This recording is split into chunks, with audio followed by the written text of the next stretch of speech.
नमस्कार. नवरात्राचे दिवस आले.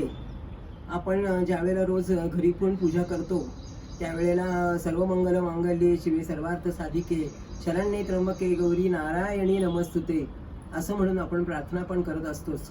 आताही अश्विन महिन्यामध्ये हे नवरात्राचे दिवस म्हणजे शक्ती उपासनेचे दिवस आहेत. याच्या पाठीमागे असलेली एक पौराणिक कथा जर आपण जाणून घेतली तर आपल्याला त्याच्यामध्ये काय काय आहे ते निश्चित कळेल. आणि म्हणूनच आपण आज समजावून घेणार आहोत की खरोखरच हे नवरात्राचे दिवस कसे आहेत. सगळ्यात महत्त्वाची गोष्ट म्हणजे महिषासूर नावाचा राक्षस असतो आणि त्याची इतकी त्यांनी मनुष्याला आणि देवांना त्रास द्यायचं ठरवलेलं असतो, त्राहिमाम करून सोडलेलं असतो.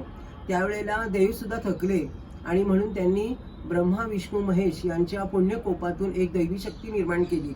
ती दैवी शक्ती त्यांनी सांभाळली, तिचं पूजन केलं आणि अविरत 9 दिवस महिषासुराशी लढून त्याचा वध केला.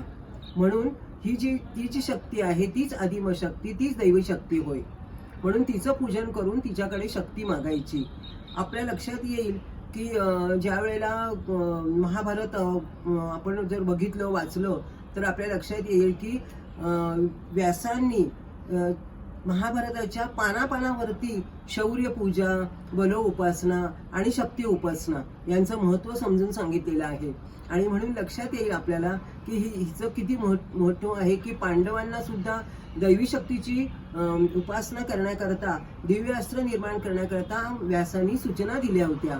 आणि म्हणून ह्या शक्तीचं खूप मोठं महत्त्व आहे. ही आज समाजामध्ये सगळीकडे वाईट विचारांचं वारं पसरलेलं आहे. त्यामुळे सद्विचार टिकले पाहिजेत, वाईटावरती चांगल्यांचा विजय झाला पाहिजे. आणि म्हणून शक्ती उपासनेचे दिवस. तर मग फक्त 9 दिवसच उपासना करायची का, तर अखंड तिच्याजवळ शक्ती मागायची. म्हणून आपण बघा 9 दिवस दिवा तेवत ठेवतो आणि शक्तीची उपासना करताना आई जगदंबेला प्रार्थना करतो की संघशक्ती कलियुगे. तिला मध्ये ठेवून आपण आजूबाजूला फेर धरतो. नंतर तिची उपासना करत असताना उपास करतो, त्याच्यामध्ये शरीर शुद्ध होतं, साधना करतो, त्याच्यामध्ये मन स्थिर होतं आणि स्तोत्र म्हणतो. त्या स्तोत्रामध्ये सुद्धा आपल्या लक्षात येईल की आपली वाणी हळूहळू कशी पवित्र होत जाते. म्हणून त्याचं शंकराचार्यांनी अतिशय महत्त्व सांगितलेलं आहे. आई आदिमशक्तीची उपासना करणे म्हणजे शक्ती तिच्याकडनं मागणे. त्यासाठी संयम पाहिजे, त्यासाठी भक्ती पाहिजे, त्यासाठी भाव पाहिजे, त्यासाठी मातृरूपेण तिला मानून शक्ती मानायची आहे. आणि म्हणून असं करत असताना शंकराचार्यांनी स्तोत्र गायली.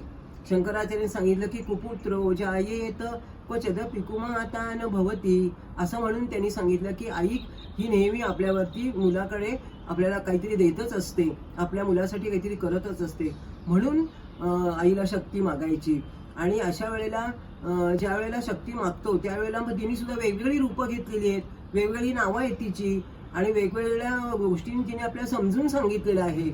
त्याच्यामध्ये जर बघितलं तर आपण तिचं 9व्या दिवशी ओटी, 9 दिवसामध्ये केव्हाही ओटी भरतो.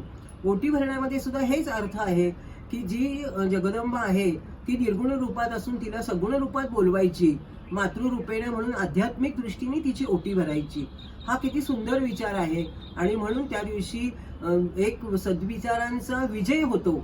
म्हणून शेवटच्या दिवशी होम हवन करतात. आणि म्हणून आज हिचं रूप जे आहे ते शैलवती आहे. आज शैलवती रूप तिचं असं आहे की तिने डाव्या हातामध्ये पाश धारण केलेलं आहे, उजव्या हातात कमळ आहे, नारंगी वस्त्र धारण केलेलं आहे आणि नंदीवरती ती स्वार आहे.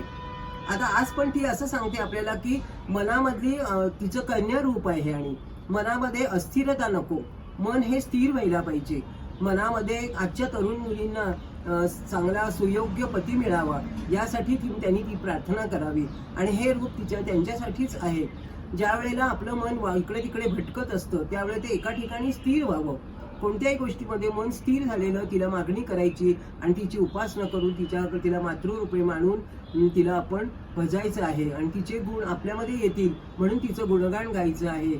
म्हणून म्हटलेलं आहे की या देवी सर्वभूतेषु मातृरूपेण संस्थिता, असं म्हणून तिला नमस्कार करूयात आणि नवरात्राचं महत्त्व पण आपण समजावून घेऊयात. नमस्कार.